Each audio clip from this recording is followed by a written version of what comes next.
Bonjour à tous. Vous écoutez actuellement les prédications de l'Arche de l'Éternel à Anvers, Église de Dieu en Belgique. Nous espérons que cette parole vous bénira. Que Dieu vous bénisse.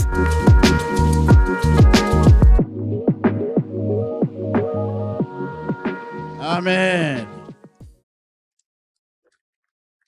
Alléluia. Bonjour à tout le monde. Je voudrais vous saluer encore dans le précieux nom de Jésus-Christ, notre Seigneur. Amen.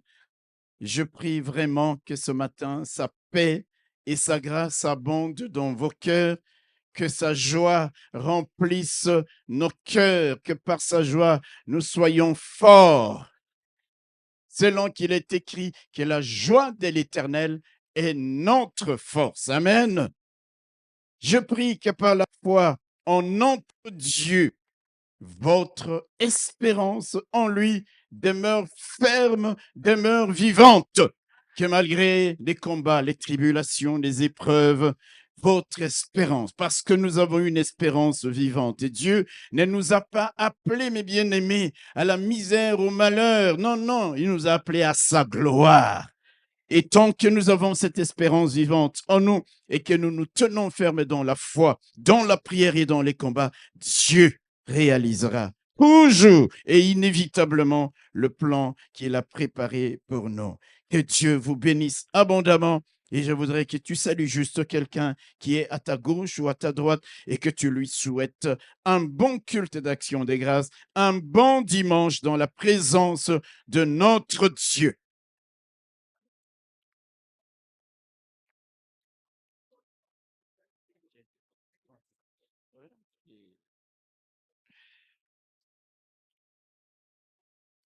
Alléluia. Alléluia. Mes bien-aimés, une fois par an, venons ces lieux pour rendre grâce à Dieu, lui rendre grâce pour tous ses bienfaits envers nous. Tous ses bienfaits. Il y a une prédication qui nous a tous marqué, le bâton de Jacob, où à chaque grâce, bénédiction qu'il avait reçue de la part du Seigneur, il a marqué un trait. Chaque fois que je prêche ce message ailleurs, je suis très ému parce que je ne suis pas comme ceux qui sont superficiels dans leur relation avec Dieu. Je sens, je vois, je réalise. Il y a des gens qui n'ont pas vu la mort. Il y a des gens contre lesquels on a prévu des attentats. Il y a des gens contre lesquels on n'a pas fait des complots d'assassinat, des complots en tout genre. Et quand ceux qui ont vécu ces choses ont vu la main de Dieu, ont vu la grâce de Dieu, il ne faut pas me demander de ne pas pleurer devant la bonté de Dieu. Il ne faut pas me demander de ne pas danser devant la fidélité de Dieu. Un jour, vous comprendrez ces choses.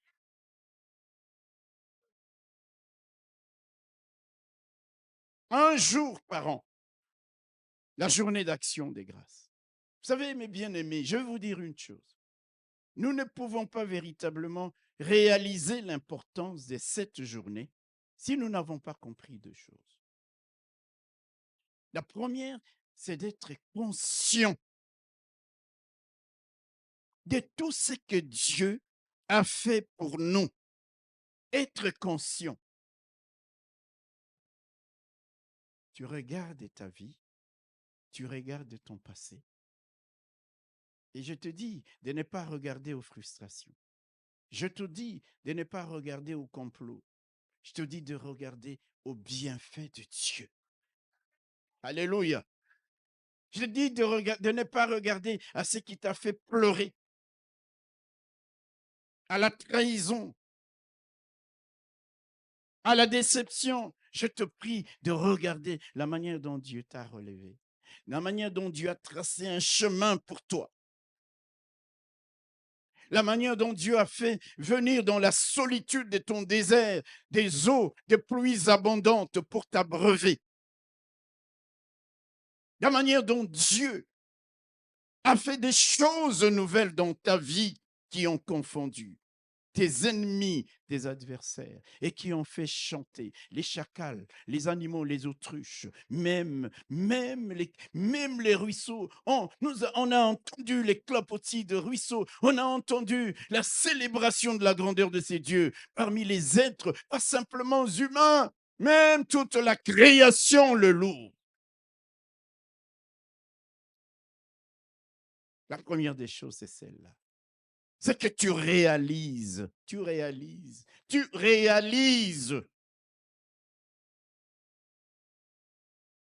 Dans le psaume 40, vous connaissez ce texte. Alléluia. Vous savez ce que David dit? Au verset 5 et au verset 6. Tu as multiplié, Éternel mon Dieu, tes merveilles et tes desseins en notre faveur.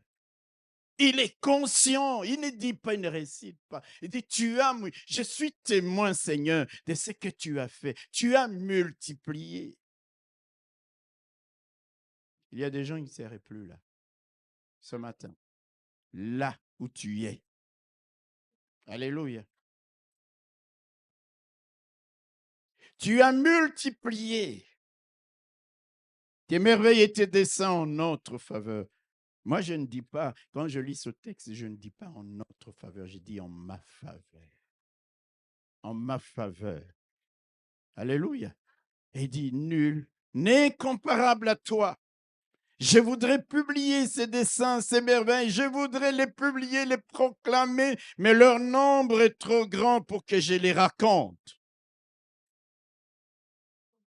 Ça, c'est quelqu'un qui a vu la grâce de Dieu dans sa vie, qui ne peut pas se taire, qui regarde à tous les bienfaits de Dieu, qui dit, même quand je veux témoigner, même quand je veux parler, il y en a tellement.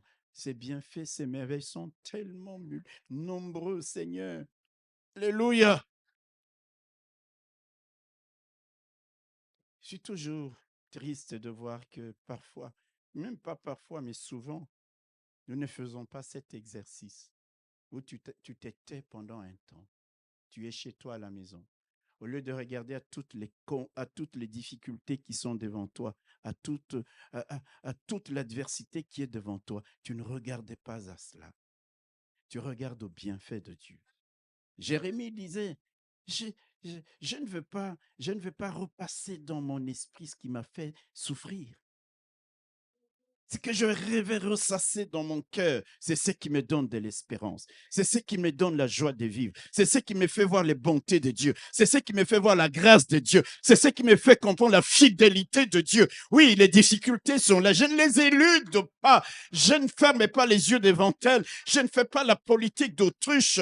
Mais je me dis, je veux regarder à ces dieux. Je veux voir sa grandeur, sa bonté. Je veux regarder à mon bâton sur lequel je peux m'appuyer. Je veux contempler chacun des traits.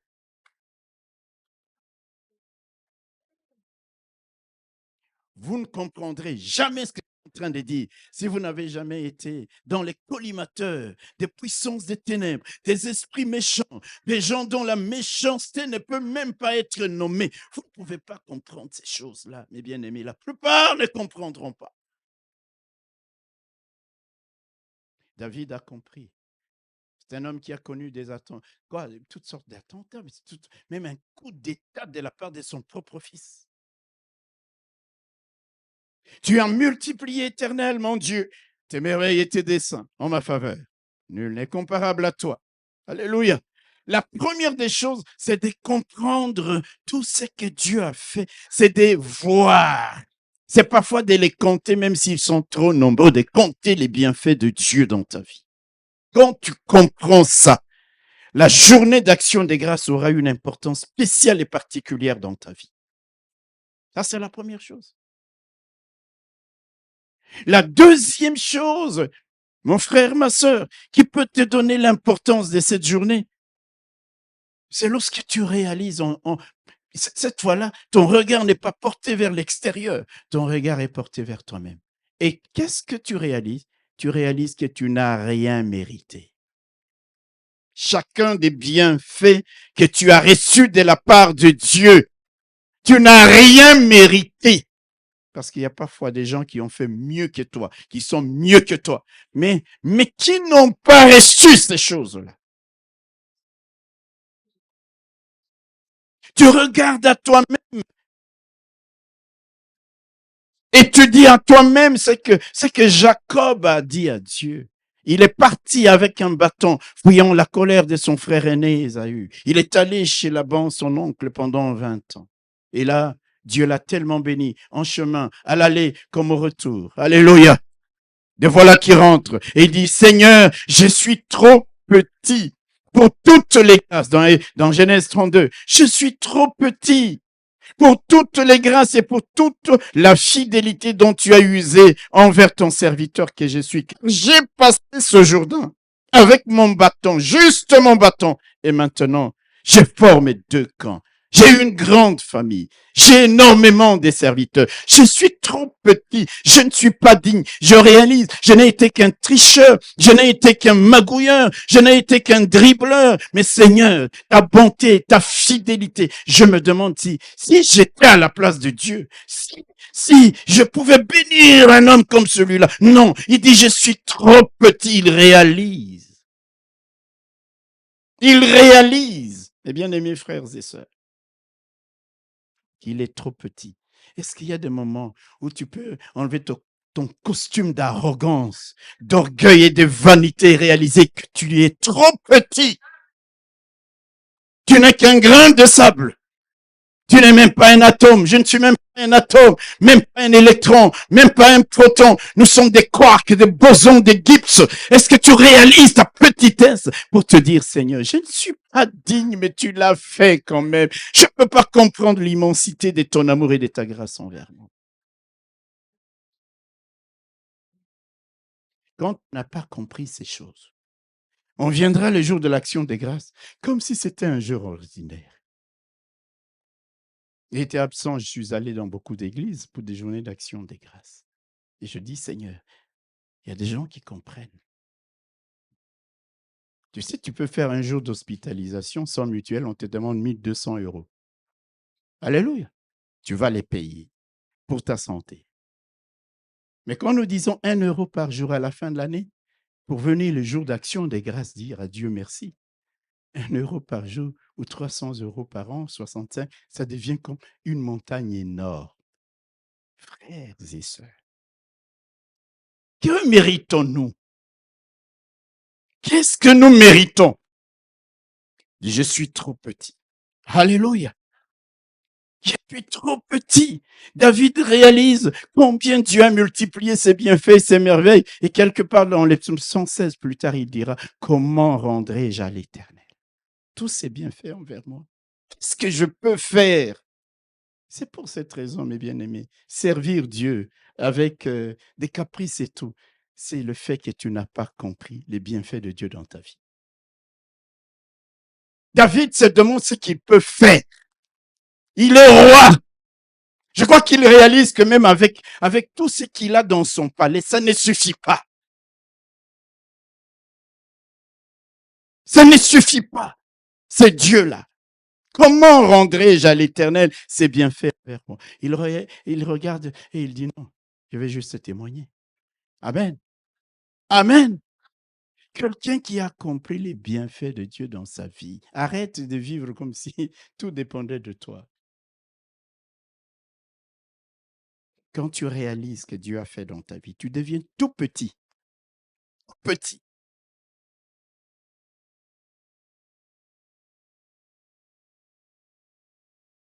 Qui a le pouvoir de retenir le souffle de vie en lui?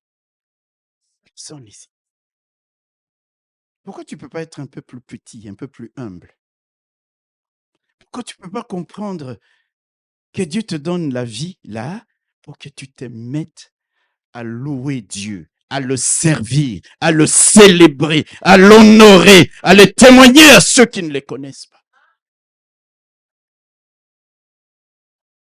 Comment rendrai-je tous ces bienfaits que l'Éternel a multipliés, ces merveilles que Dieu a multipliées dans ma vie? Pose-toi cette question, tu prendras des résolutions. Certains viendront ici et me disent, non, pasteur, je ne veux plus rester assis. Je veux faire quelque chose à l'église.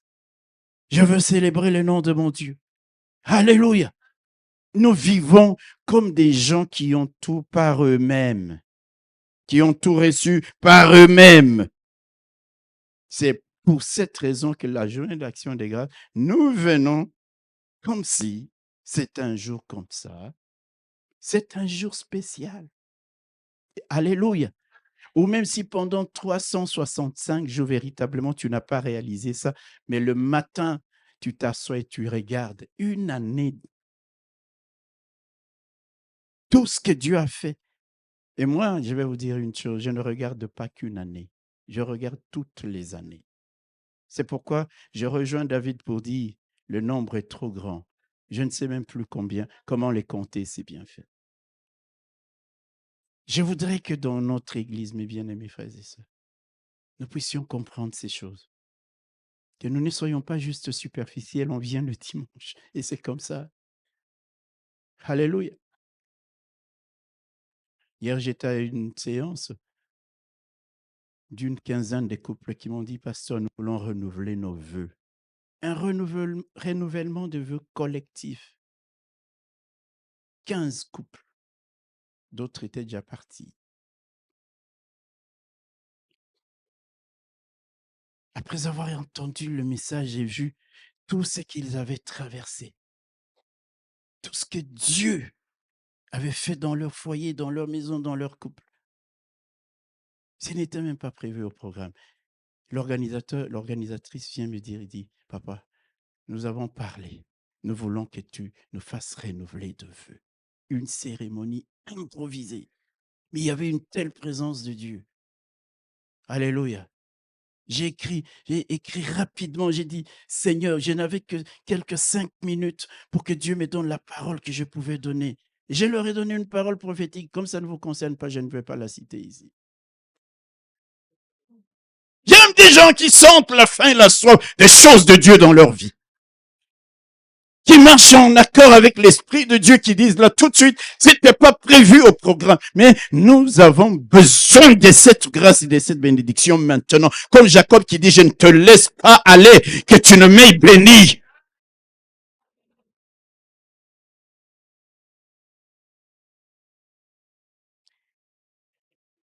Ah, je suis rentré là épuisé, mais heureux. Et j'ai béni le Seigneur. Alléluia! Et j'ai dit, Seigneur, donne que j'ai des gens dans l'église. À l'âge aussi.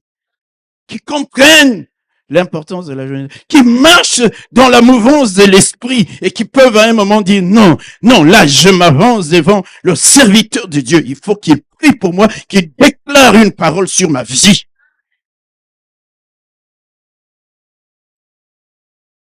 Vous savez, je vais vous dire une chose. Je vous parlerai un jour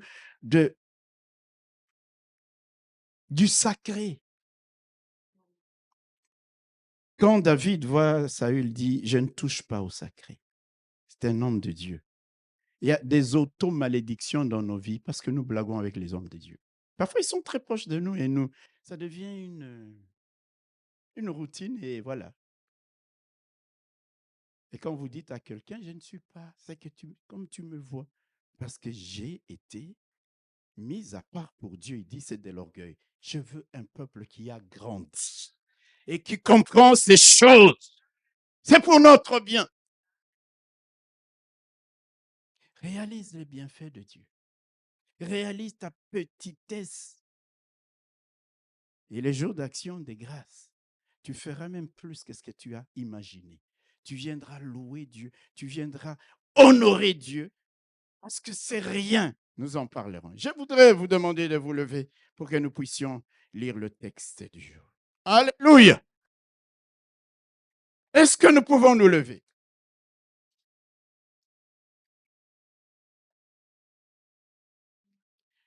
Nous sommes dans le livre du prophète Osée.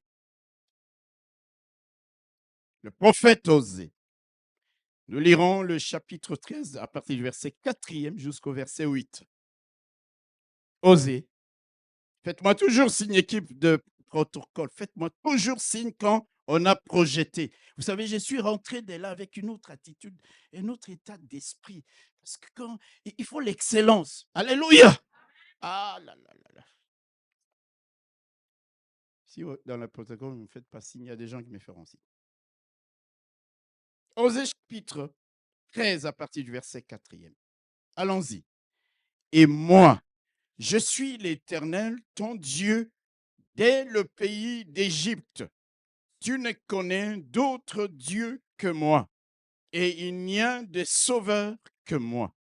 J'étais connu dans le désert, dans une terre aride. Ils se sont rassasiés dans leur pâturage. Ils se sont rassasiés et leur cœur s'est enflé. C'est pourquoi ils m'ont oublié. Je serai pour eux comme un lion, comme une panthère. Je les épierrai sur la route. Je les attaquerai comme une ours à qui l'on a enlevé ses petits, et je déchirerai l'enveloppe de leur cœur. Je les dévorerai comme une lionne. Les bêtes des champs les mettront en pièces. Amen. Wow.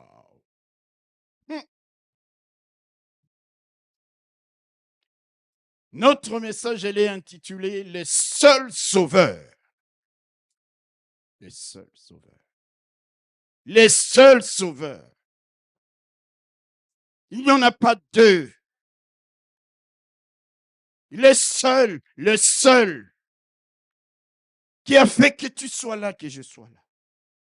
Le seul qui a fait que nous soyons là ce matin. Le seul. Dans ce texte, Dieu parle à son peuple. Ce peuple qui, écoutez-moi bien, une fois béni, une fois rassasié, comblé, enrichi, ce peuple commence à s'enfler d'orgueil. Et ce peuple oublie Dieu. Et donc, à cause du fait que leur cœur s'est enflé, voyons leur prospérité, ils ont cessé d'être reconnaissants à Dieu. Ils ont cessé d'être reconnaissants à leur Sauveur.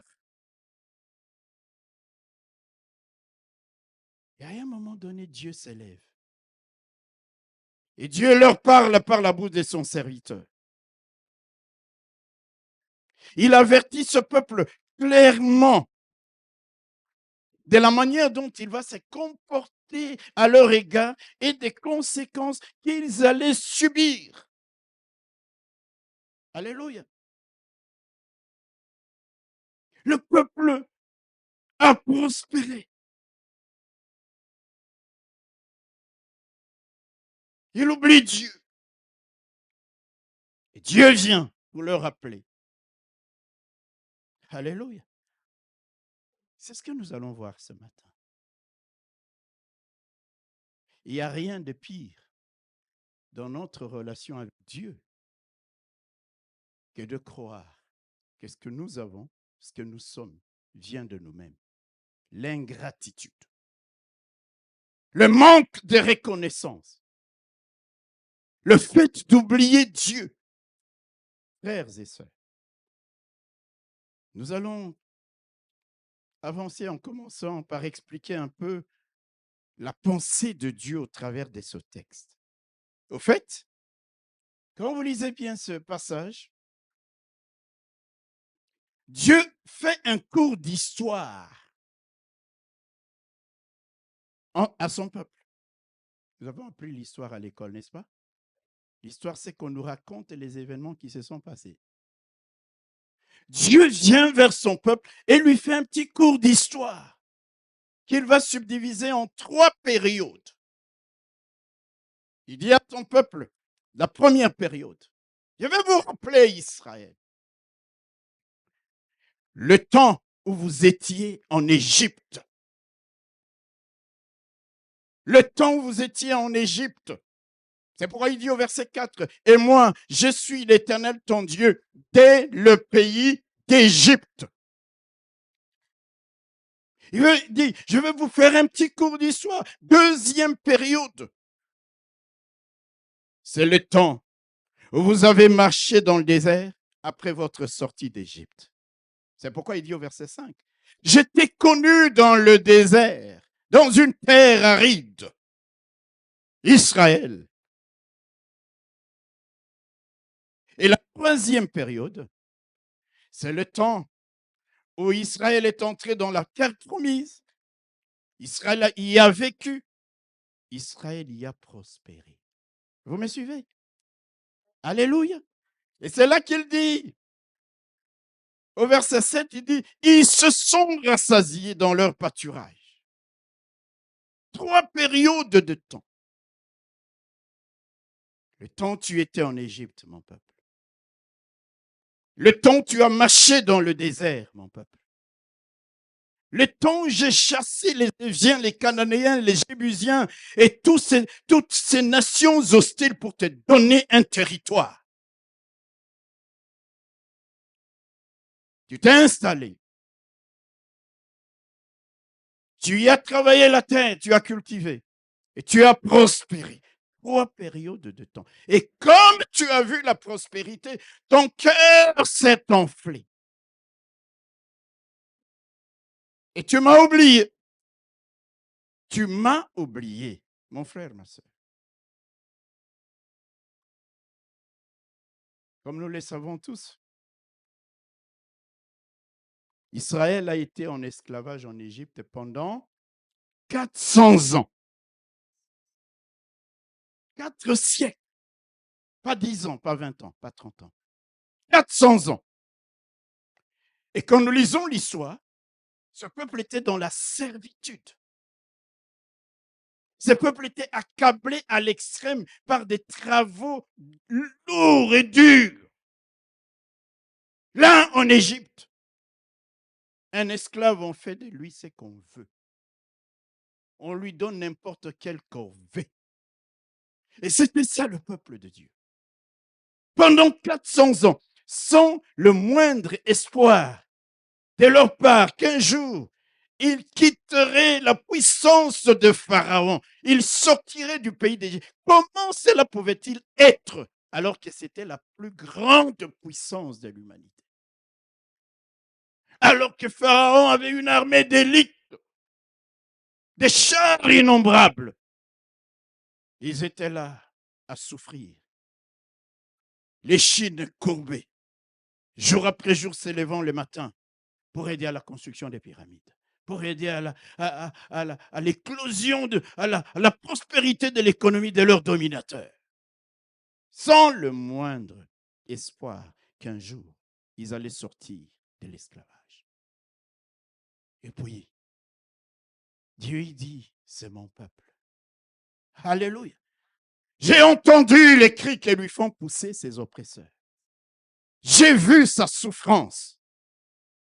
Et je vais descendre pour le délivrer et prouver par la même occasion à Pharaon qui n'est pas le maître de l'univers, qui n'est pas le plus puissant sur la terre. Il y a un Dieu qui règne. Et Dieu est venu. Alléluia. Nous savons tous les miracles, tous les plaies dont Dieu avait frappé les Égyptiens. Nous avons vu l'opposition du Pharaon, l'entêtement du Pharaon qui disait « Écoute Moïse, pourquoi dois-je laisser aller ce peuple qui est ton Dieu ?» avec arrogance et orgueil. Les plaies se sont multipliées jusqu'à la 10e, où son propre fils, l'héritier, le futur Pharaon est mort. Et là, il dit non.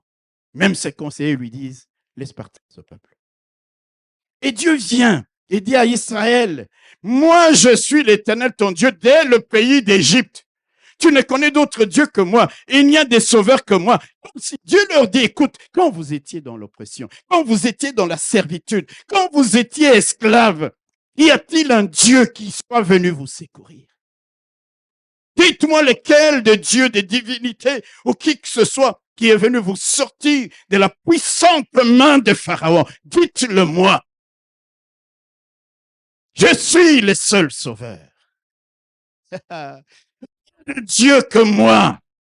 Il dit, mais regardez à votre histoire dans le pays d'Égypte et vous allez comprendre que c'est moi et moi seul qui sauve. Mon frère, ma soeur. Alléluia. Je voudrais dire à quelqu'un que le seul sauveur dans ta vie, il n'y en a pas deux. C'est Jésus-Christ, c'est le roi de gloire.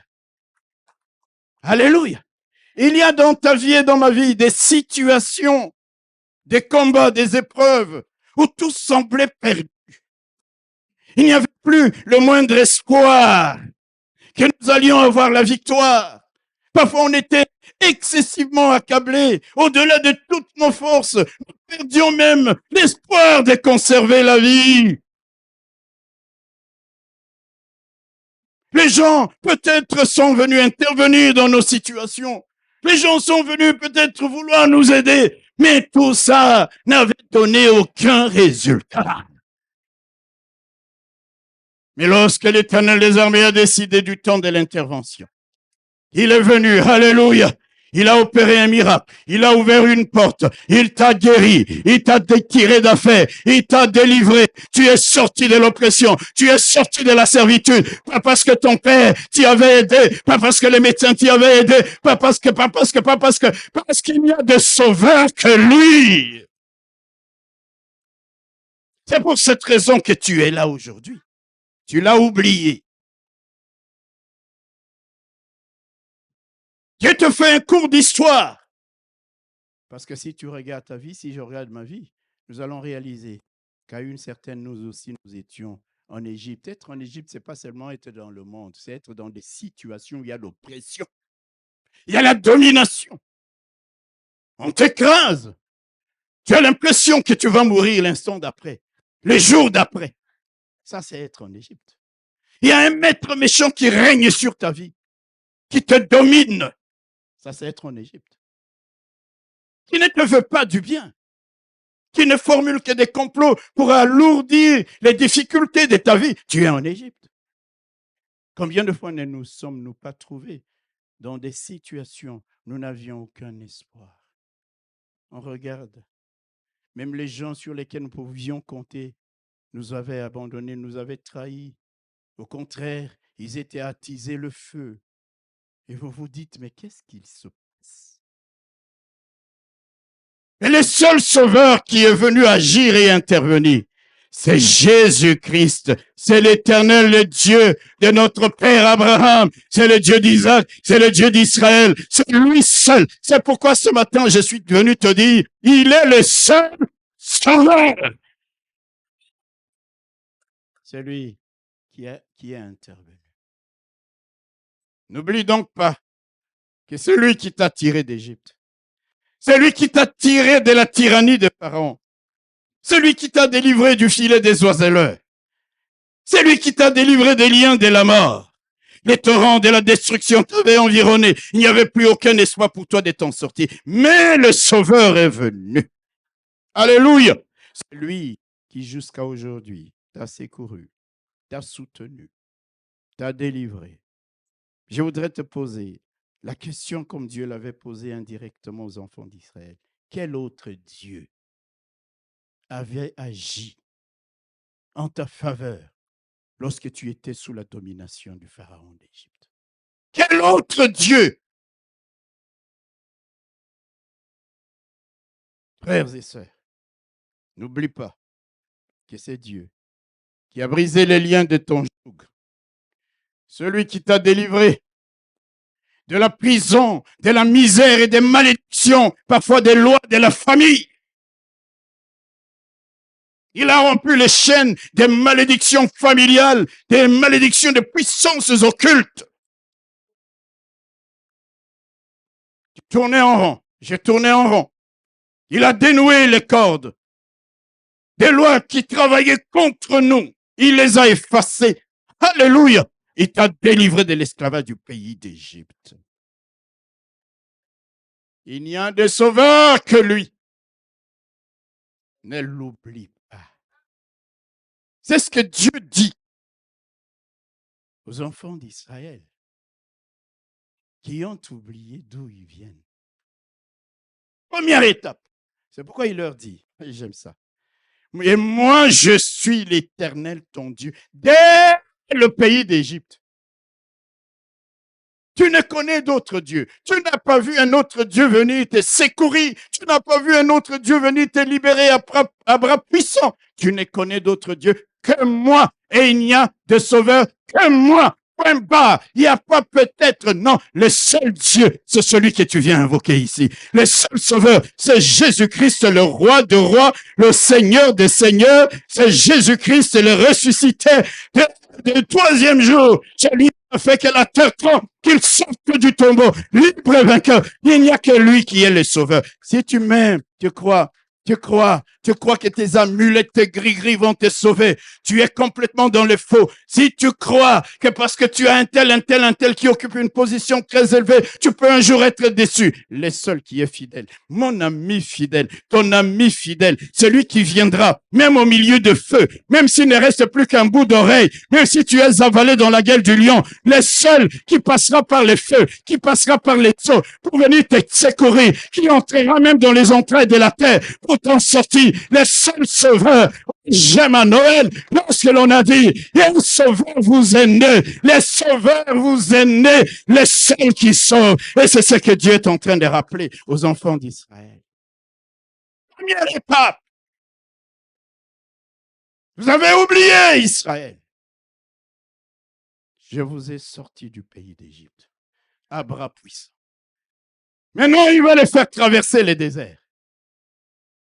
Deuxième étape. Alléluia. Je t'ai connu dans le désert, dans une terre aride. La deuxième période que Dieu évoque dans sa relation avec son peuple, c'est le temps où il a conduit ce peuple dans le désert.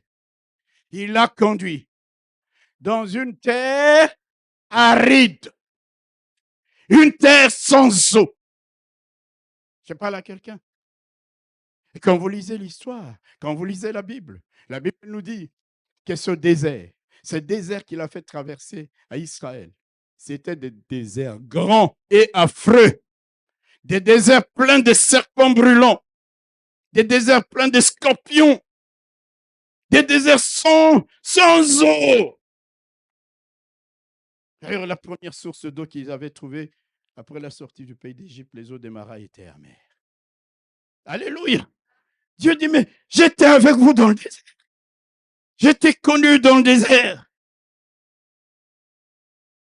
Tu pouvais te perdre dans le désert. Il n'y avait ni boussole. Tu pouvais mourir des maladies dans le désert. Il n'y avait pas de pharmacie, il n'y avait pas d'hôpitaux. Les vêtements que tu portais pouvaient s'user en 40 ans. Lesquels d'entre nous ici a des vêtements de 40 ans?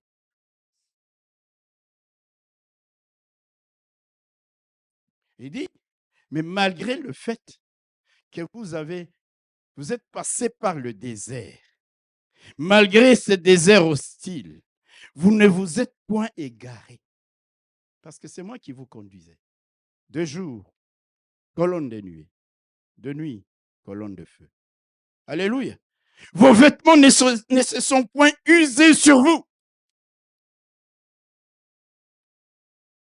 Il n'y avait pas de mall pour aller faire des shopping, n'est-ce pas? C'est que tu avais sur toi 40 ans. À force de porter les mêmes vêtements le jour après jour, tu transpires dans le désert le jour. Mon frère, au bout d'un mois. Alléluia. Ça sèche sur le corps. Au bout de quelques temps, que tu les veuilles ou non, les vêtements commencent à se désagréger. Les souliers, les chaussures, les sandales à l'époque vont s'user. Il n'y aura même plus de semelles. Les cordes là comme ça vont se briser. Un jour, un matin, tu te lèves, tu veux mettre le truc. Mais dans le désert, vos vêtements ne se sont point usés. Les chaussures de vos pieds ne se sont point usées. Et même vos pieds ne se sont point enflés. Pendant 40 ans, vous n'aviez pas de supermarché où acheter de la nourriture. C'est moi l'Éternel. Dans le désert, j'étais connu. Alléluia. J'avais pourvu à vos besoins en eau, en nourriture. Je vous avais guéri de toute maladie parce que je vous avais dit, je suis l'Éternel qui te guérit. Pendant toutes ces années dans les déserts, c'est moi qui vous ai donné la victoire sur tous les nombreux ennemis qui se sont ligués contre vous. C'est moi qui ai fait que les serpents brûlants sautent quand je l'ai permis. Mais je vous ai guéri, les scorpions. Vous avez marché jour après jour, Israël. Je t'ai connu dans les déserts, dans une terre aride. Tu as traversé, mon frère, ma soeur. Toi aussi. Alléluia. Est-ce que tu as oublié que lorsque tu as eu à traverser le désert de ta vie, Dieu te connaissait?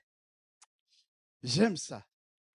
Il dit, je t'ai connu dans le désert. Même quand tu es dans un désert, le désert de la vie, écoute-moi bien, ce n'est pas parce que tu es allé à Kalahari, tu es allé dans le désert du Sahara. Il y a des périodes, il n'y a plus rien. Tu as l'impression qu'il n'y a plus d'eau, qu'il n'y a plus rien. Il y a la chaleur, tu vas mourir dans le désert, tu vas t'égarer, tu es frappé d'insolation, tu es frappé de désorientation. Il y a toutes ces choses dans ta vie. Il y a des périodes de vie comme ça. Je voudrais dire à quelqu'un que même si tu traverses le désert, ton Dieu te connaît. Ton Dieu te connaît. Il dit, je t'ai connu. Dieu te connaît. Dieu marche à t'écouter même en plein désert. Dieu va te guider. Dis Amen. Et Dieu combattra pour toi. Dis Amen. Et Dieu pourvoira tes besoins. Dis Amen. Même en plein désert. Les enfants d'Israël n'ont jamais vu autant de miracles, ni en Égypte, ni dans leur propre terre, que les miracles qu'ils ont connus dans le désert. Et c'est pas vous le dit. Alléluia. Quand ils sont arrivés là-bas, ils ont creusé depuis, il y a eu de l'eau. Mais quand tu vois l'eau sortir d'un roc, quand tu vois la mer se couper en deux, quand tu vois la manne tomber du ciel, mais ce sont des miracles qu'ils n'avaient jamais connus ni en Égypte, ni dans la terre promise. Parce que Dieu était avec eux. Dieu les connaissait. Il y a des gens, ils vont t'abandonner quand tu es dans le désert. Il y a des gens, ils vont te tourner les dents en disant, nous n'allons pas mourir avec lui dans le désert. Il n'y a que les seuls, un seul, le seul, le sauveur, le seul qui ne va pas t'abandonner. Dans le désert, il te guidera. Dans le désert, il te portera sur ses mains, de peur que tes pieds ne heurtent contre une pierre. Dans le désert, il te prendra dans ses bras pour que les serpents et les scorpions ne puissent pas avoir les dessus sur toi. Dans le désert, il te guérira. Il pourvoira à tes besoins. Il ordonnera même aux pierres de faire jaillir l'eau. Il ouvrira même le ciel pour que tu ne puisses pas mourir de faim. J'ai été jeune, j'ai vieilli, j'ai grandi, j'ai pas vu les justes mon Dieu, parce qu'il y a un Dieu qui veille sur lui, même dans le désert. Mon frère, ma soeur, quand tu as traversé le désert de ta vie, qui t'a épargné? Et tu viens à l'église, tu fais les fiers.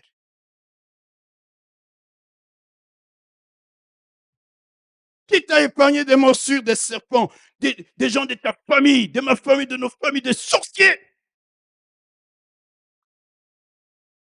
qui n'étaient pris qu'à t'ôter la vie. Alléluia. Vous savez, c'est plus facile lorsque quelqu'un méchant devant toi, il veut te nuire, tu le vois. Mais quand tu ne le vois pas, c'est grave. Hein? Il y a un qui voit, même quand toi, tu ne vois pas. Et qui dit, celui-là, c'est mon peuple, c'est mon enfant, c'est mon serviteur. Et il veille sur toi. Et même parfois des dangers dont tu n'as jamais été conscient. Lui, il est intervenu. En plein désert. Il leur dit ça. Il dit, mais j'étais là. Alléluia. Dans le désert de ta vie, Dieu ne t'avait jamais abandonné. Comme il n'a pas abandonné Israël, il ne peut pas t'abandonner, toi non plus. Dieu te connaît. Dieu t'a connu. Et il te dit aussi à toi, je te connais par ton nom et tu as trouvé grâce à mes yeux, comme il avait dit à Moïse dans Exode chapitre 33. Je te connais par ton nom, tu as trouvé grâce à mes yeux, même quand tu ne vois pas les dangers. Moi, je le vois et je te protège. Même quand tu ne vois pas d'où viendra l'eau, moi, je dirai au rocher de t'abreuver. Même quand tu ne vois pas où il y a une grande surface pour faire tes achats, tes courses, moi, j'ouvrirai les cieux et tu recueilleras simplement la manne. Tu as trouvé grâce à mes yeux. Lorsqu'une personne a trouvé grâce aux yeux de Dieu, tu peux le combattre. Tu peux la combattre. Lorsqu'une personne a trouvé grâce aux yeux du Seigneur, tu peux la critiquer. Tu peux faire tout ce que tu veux. Il y a un Dieu qui est plus grand que toi, qui est plus grand que tes ennemis, qui est plus grand que celui qui veut te nuire, même en plein désert.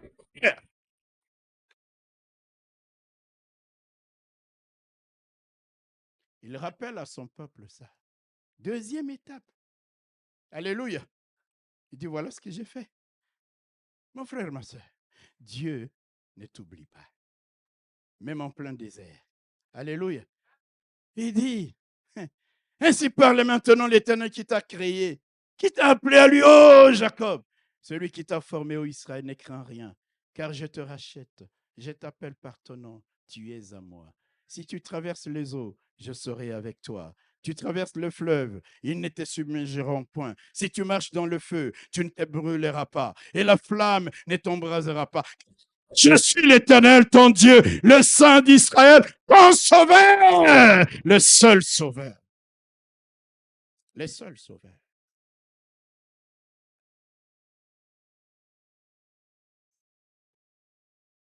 Tu as oublié. Toi et moi, nous avons oublié. C'est la raison pour laquelle, même quand nous venons à l'église, nous nous asseyons comme si ces choses, c'est de l'autre côté de la rive. Alléluia, mon frère, ma soeur. Même en plein désert, Dieu est là avec toi et pour toi. Ne l'oublie pas. Je t'ai connu dans le désert, dans une terre aride, et je ne t'ai point abandonné. C'était la deuxième période dans l'histoire, dans les cours d'histoire que Dieu fait à son peuple dans ce texte d'Osée. Nous arrivons à la troisième période. Amen. C'est quand finalement Israël entre dans la terre promise. J'ai abrégé. J'ai abrégé cette prédication parce que je pouvais commenter chacune des étapes. J'ai abrégé.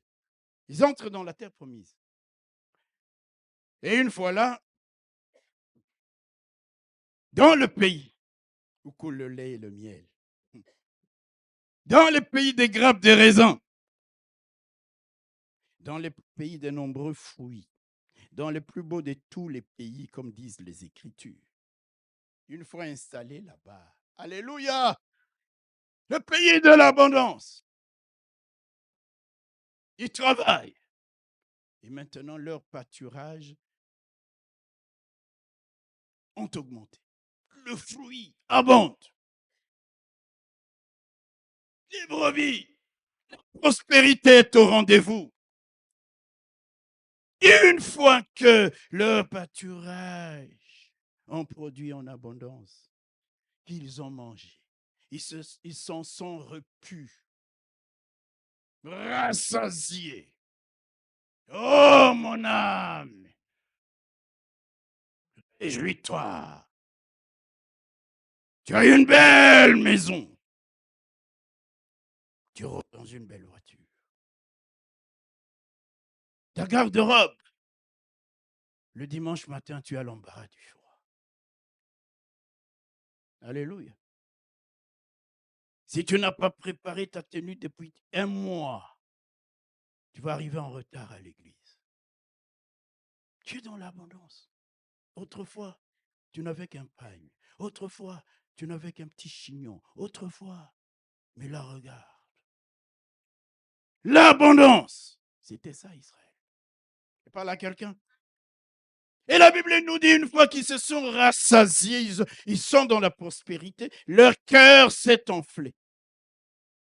Ils se sont mis à penser que tout ce qu'ils avaient, tout ce qu'ils étaient, était le fruit de leurs efforts, de leurs mérites, de leur travail.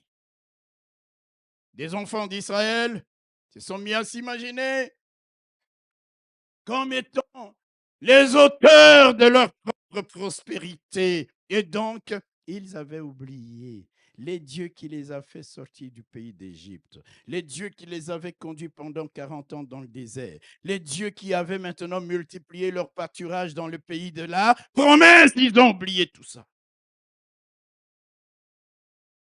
Ils ont oublié d'être reconnaissants.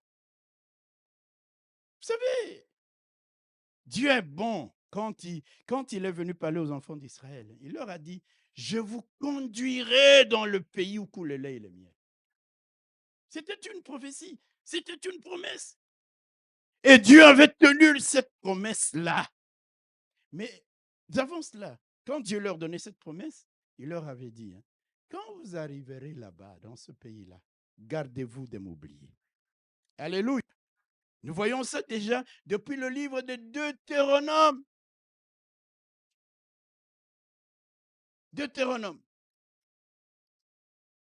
au chapitre 6, les versets 10 à 12. Voici ce que Dieu disait à son peuple. Nous sommes dans Deutéronome, chapitre 6, versets 10 à 12. Il dit, l'Éternel ton Dieu, par la bouche de son serviteur Moïse, il parle. L'Éternel ton Dieu te fera entrer dans le pays qu'il a juré à tes pères, à Abraham, à Isaac et à Jacob de te donner. Tu posséderas des grandes et bonnes villes que tu n'as point bâties, des maisons qui sont pleines de toutes sortes de biens et que tu n'as point remplies, des citernes creusées que tu n'as point creusées, des vignes et des oliviers que tu n'as point plantés. Et au verset 12, il dit, lorsque tu mangeras, est-ce que c'est projeté là? Lorsque tu mangeras et te rassasieras, garde-toi d'oublier l'Éternel qui t'a fait sortir du pays d'Égypte, de la maison des servitudes. Dites Amen. Ils avaient déjà été avertis. Quand Dieu te donne une promesse, il la tiendra. Tant que tu marches avec lui, Dieu accomplira la promesse qu'il t'a faite. C'est pourquoi ne tremble pas devant tes ennemis. Ne tremble pas devant ceux qui complotent contre toi. C'est peine perdue.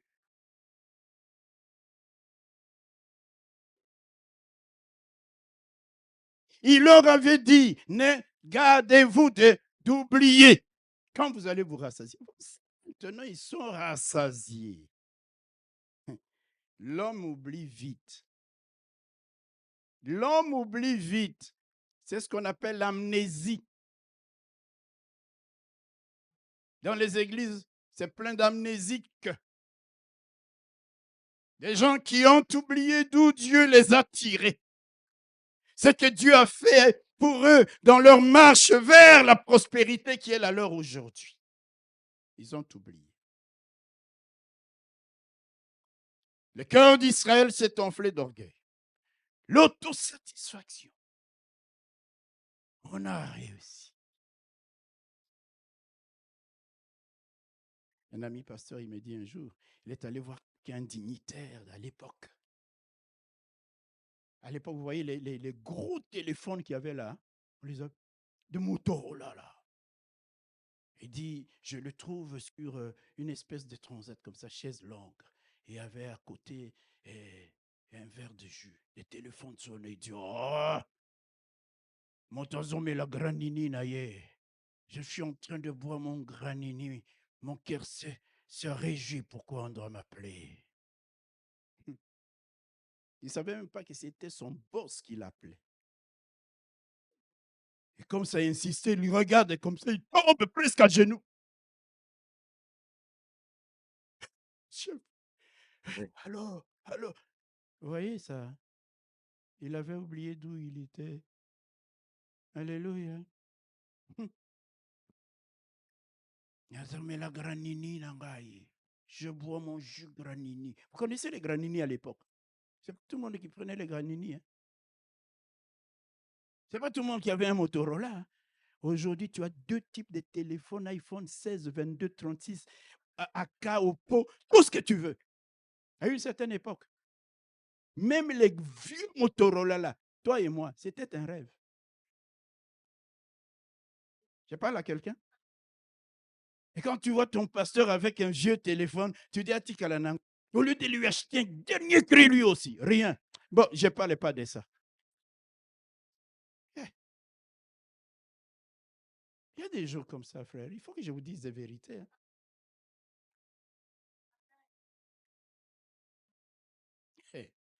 Israël a oublié.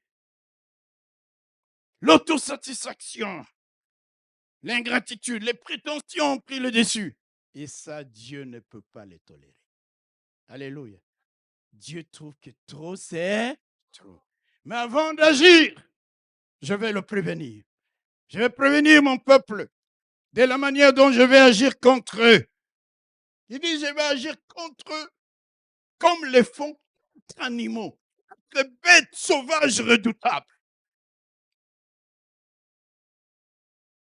C'est pourquoi il dit, hein, Alléluia. Il dit, ils se sont rassasiés dans leur pâturage. Ils se sont rassasiés. Et leur cœur s'est enflé. C'est pourquoi ils m'ont oublié. Versets 7 et 8, écoutez. Je serai pour eux comme un lion, comme une panthère, comme une ours, comme une lionne, comme une bête des champs. Dieu, il dit maintenant, l'orgueil, je vais être contre mon peuple. Je vais me comporter comme se comportent 4 bêtes sauvages. Le lion. Ah là là là. Moi, je regarde souvent les films de National Geographic. Parfois, je tremble devant l'écran. Tu vois, le lion, il saute comme ça avec quelqu'un. Mais c'est l'écran. Et je recule un peu.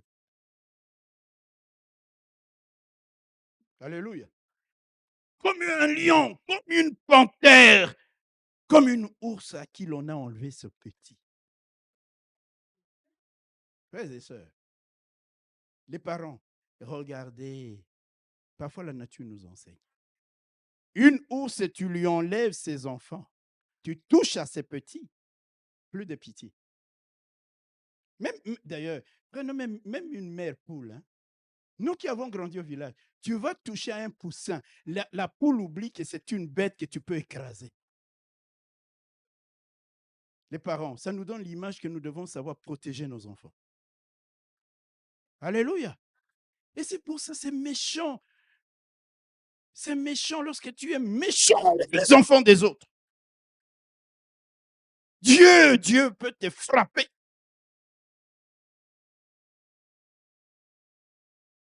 Il dit, je vais me comporter comme un lion, comme une panthère, comme une ours à qui l'on a enlevé ses petits, comme une lionne. Vous savez, ce n'est pas les lions qui chassent, hein. C'est les lions qui chassent. Mais Dieu cite même le mâle lion ici. Hein. C'est-à-dire, il inclut même quelqu'un qui n'aurait pas dû venir t'attaquer.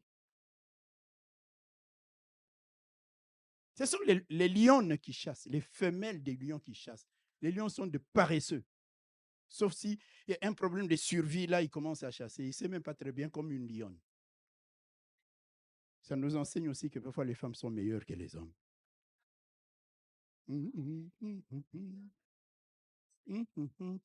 Les hommes, je n'ai pas dit que c'est toujours le cas, j'ai dit parfois.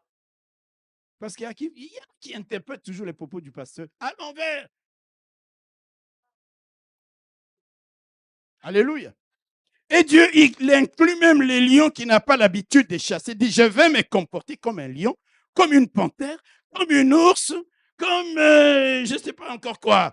Oui, des bêtes des champs. Et pour comprendre l'étendue des dégâts auxquels le peuple est exposé, nous allons voir les verbes que Dieu utilise. Verset 7. Il dit, je serai pour eux comme un lion, comme une panthère. Je les épierrai sur la route. Le verbe épier, il faut noter ça. Alléluia. Et puis, verset 8, il dit, je ferai quoi? Je les attaquerai. Toujours dans le verset 8, il dit, je déchirerai. Verset 8, il dit, je les dévorerai. Verset 8, il dit, je les mettrai en pièces. Ouais. Qui ne devrait pas avoir peur de tout ça? Mon frère, ma soeur, une bête des champs. Tape là. Et puis, tu ne sais même pas de quel côté il va commencer par t'attaquer. Il y a de ces bêtes sauvages, hein, ils visent les coups. Parce que si tu brises ici, connexion avec la moelle épinière finie, tu es KO. Ils visent les coups. Toi, tu es tiens, tu siffles là. Tu ne sais pas qu'il y a des démons qui t'épient. Sans la protection de Dieu, aucun de nous ici n'existerait. Tu sais combien de gens t'ont épié même avant de venir ce matin ici à l'église? T'attaquer. Tu roules dans la voiture comme ça. Moi, un jour, quelqu'un m'a dit, tu vas mourir. Un jour, j'étais dans la voiture en pleine journée et je dors. Et ma voiture roule. Juste au moment où je devais cogner un arbre, c'est le Seigneur qui me réveille. Je freine brutalement. C'était à Merckx. Tout le monde m'a entouré. On dit, mais qu'est-ce qui ne va pas? Je crois qu'il voulait appeler la police. Je dis, non, je me sens bien. J'ai mis arrière, je suis parti. Alléluia. On peut même t'endormir au volant. C'est pourquoi, mes frères, quand toi, tu n'as pas connu des choses, tais-toi. Laisse celui qui danse danser. Laisse celui qui pleure pleurer. Laisse celui qui donne donner. Laisse celui qui veut honorer Dieu l'honorer. Tu n'as rien compris. Tu n'as rien compris. J'ai dit aux gens, servez le Seigneur. Je vais arriver à ça. Vous savez, servir le Seigneur, c'est être attaqué, calomnié, critiqué à longueur des journées, dans des familles, dans des réunions même des gens qui ne te connaissent pas. Quand j'entends quelqu'un qui dit, moi je vais démissionner, je dis, mes frères, même toi là qui veux démissionner, tu m'as déjà critiqué. Je t'ai dit quoi? Tu m'as déjà calomnié. Je t'ai dit quoi? Je sers mon Dieu parce que je ne regarde pas à ça. Je regarde au trait de mon bâton et je vois les bienfaits de Dieu. Et je dis, mais c'est Dieu là, si je l'abandonne, si je ne le sers pas, je parle à quelqu'un et dit, je vais les épier. Amen.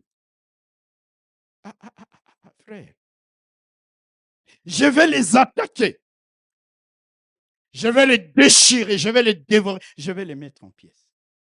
Mon frère, si Dieu conjugue tous ces verbes dans ta vie, est-ce que quelqu'un entend ce que je dis? Il les conjugue, c'est-à-dire il agit selon ces verbes. Dieu, ce n'est pas des démons, mais Dieu, il applique tous ces verbes comme un homme est contre toi, contre une nation, contre un peuple. Qui peut alors te sauver?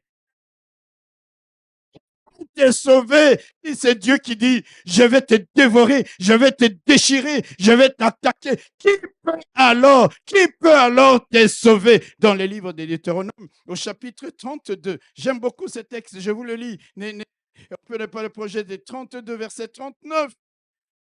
La Bible dit ceci. Sachez donc que c'est moi qui suis Dieu. Il n'y a point de Dieu près de moi. Je fais vivre et je fais mourir.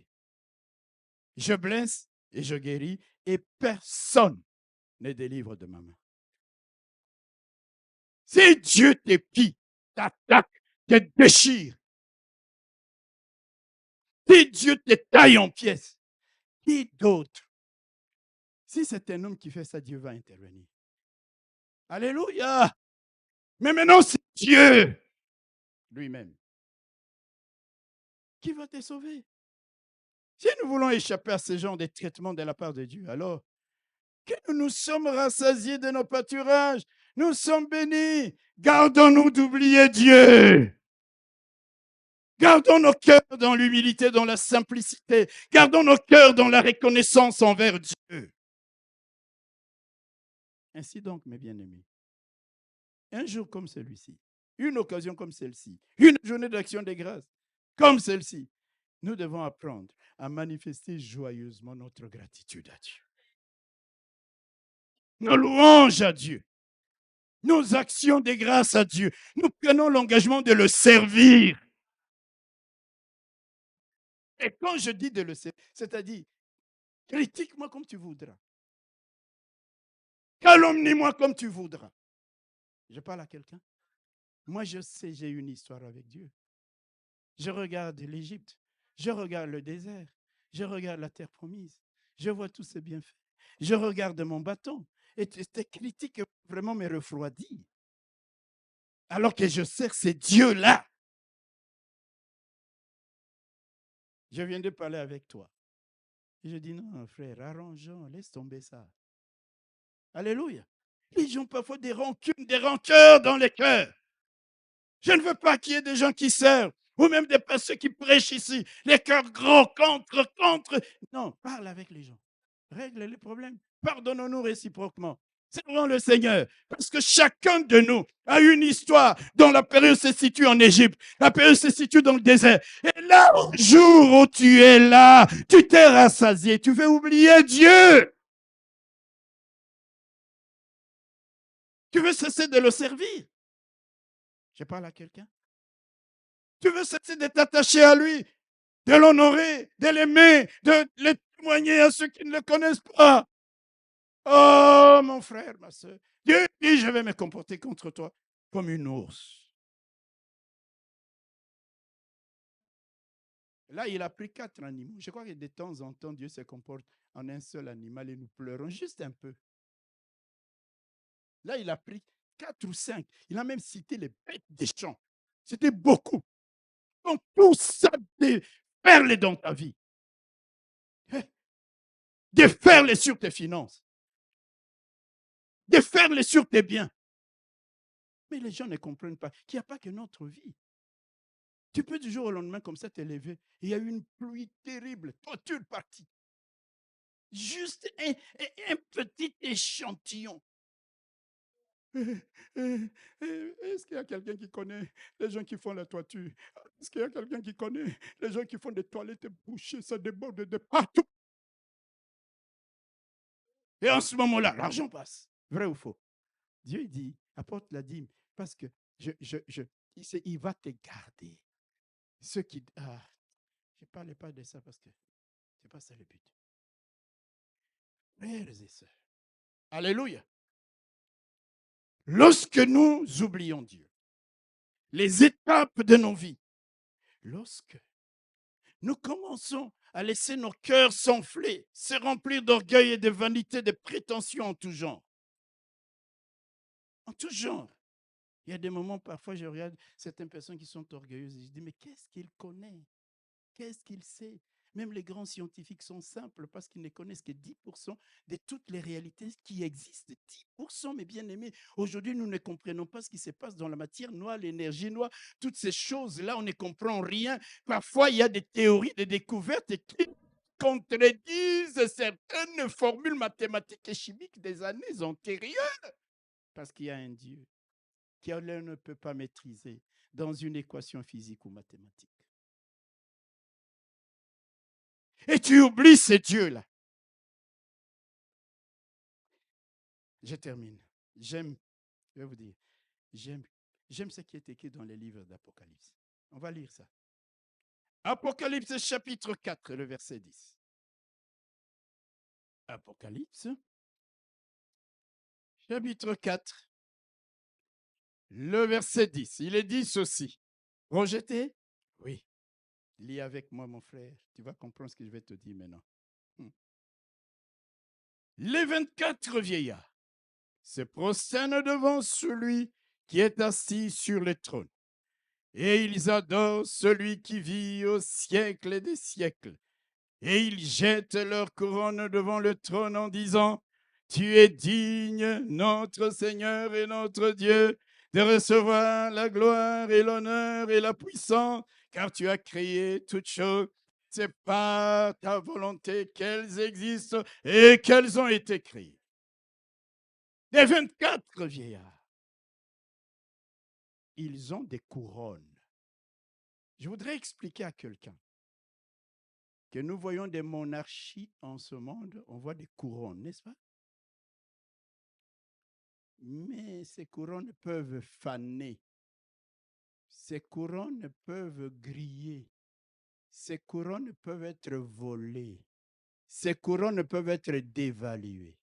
Les couronnes du ciel, faites d'or fin, purs, dans les lieux où nul ne peut voler ni arracher, sont sur les têtes de 24 vieillards. Ils sont assis devant celui qui règne et ils s'avancent au-devant de lui. Ils disent, nous ne sommes pas dignes de porter de couronne devant lui. Nous ne sommes même pas dignes de les lui remettre en main. Parce que remettre ces couronnes en main, c'est comme si on donnait quelque chose de tel, qui a tellement de la valeur. C'est que nous avons. Nous n'en sommes pas dignes. Il y a celui qui règne. Il y a celui qui m'a fait sortir du pays d'Égypte. Il y a celui qui m'a conduit du désert. Il y a celui qui m'a fait rentrer dans la terre promise. Il y a celui qui m'a gardé en bonne santé. Il y a celui qui m'a fait prospérer. Je ne peux même pas lui donner en main propre ma couronne.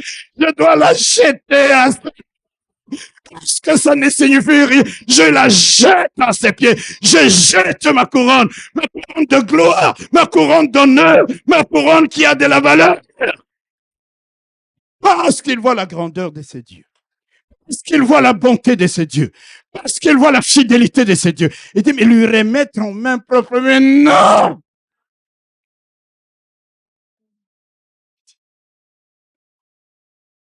Tu es digne. Il n'y a que toi qui es digne. Tu es le seul sauveur. Tu es le seul Dieu. Prends ma couronne. Prends ma couronne. Nous les jetons à tes pieds. Nous nous prosternons devant toi. À toi la louange. À toi la gloire. À toi l'honneur. À toi la force. À toi la majesté. Pour les siècles des siècles. C'est toi qui as créé toutes choses. C'est toi qui nous as donné toutes choses. C'est toi qui nous donne de prospérer. C'est toi qui nous donne de vivre. C'est toi qui nous donne d'être grand. C'est toi qui combats pour nous. Nous ne sommes pas dignes. Nous ne sommes pas dignes. Nous ne sommes pas dignes. Nous ne sommes pas dignes. Ils jettent leur couronne. Ils jettent leur couronne en signe de reconnaissance, en ayant la grandeur de ces dieux dans leur vision. Et nous ne pouvons pas. Nous ne pouvons pas. Nous ne pouvons pas. C'est pourquoi je pouvais pleurer quand je parlais de ce Jésus qui dit j'ai soif et on lui donne du vinaigre. Lui qui a créé toutes choses. Là où il a le plus besoin d'eau, on va lui donner de l'acide. Oh, quelle ingratitude!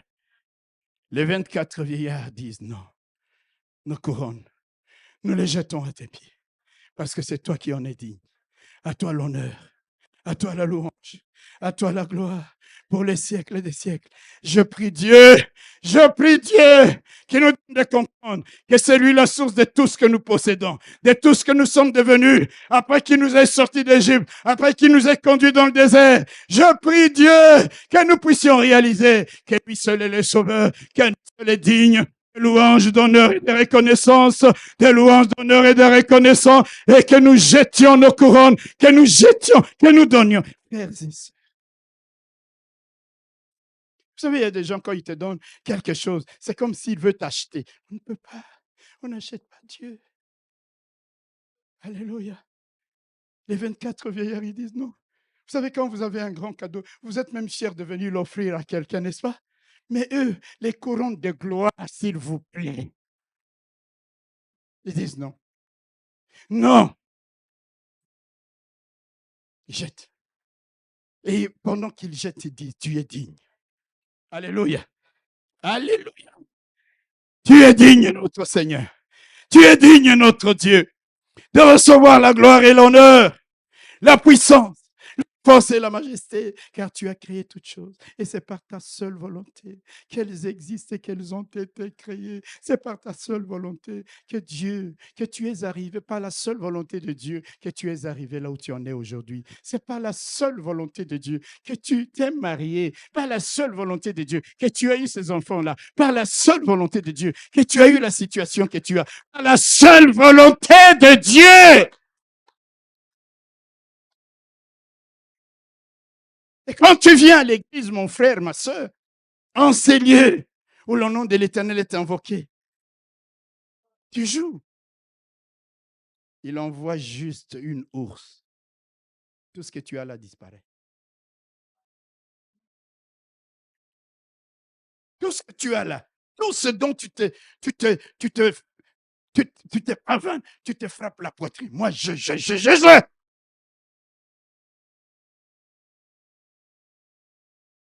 Moi, je crois. Moi. Un peu de simplicité. Comme les 24 vieillards. Ils se prosternent. Seigneur, c'est toi qui es digne de recevoir nos couronnes. Nous les jetons à tes pieds parce que nous voyons ta grandeur, parce que nous voyons ta bonté à notre égard.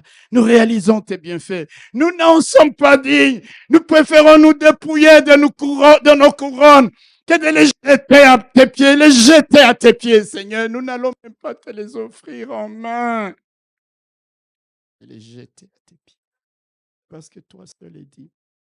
Est-ce qu'il y a des gens qui ont réalisé, qui réalisent le bienfait de Dieu dans leur vie en cellule?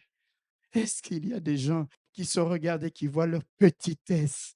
C'est qu'ils sont rien, vent, quark, boson.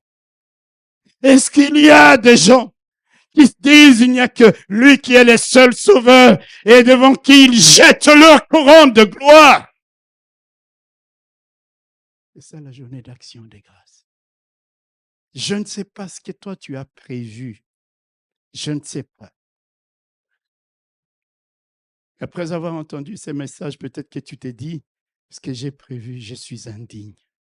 Viens même avec ton action de grâce le dimanche prochain. Encore. Célèbre. Encore c'est Dieu.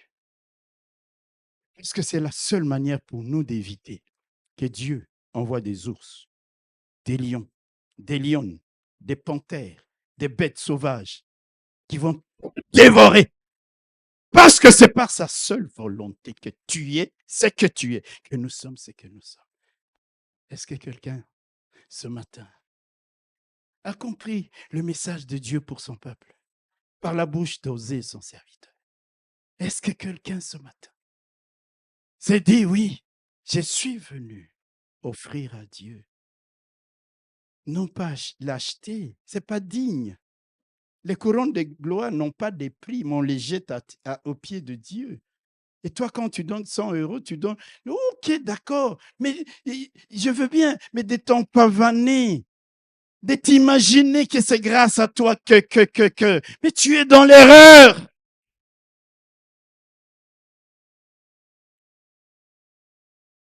Que Dieu nous donne de comprendre ces choses.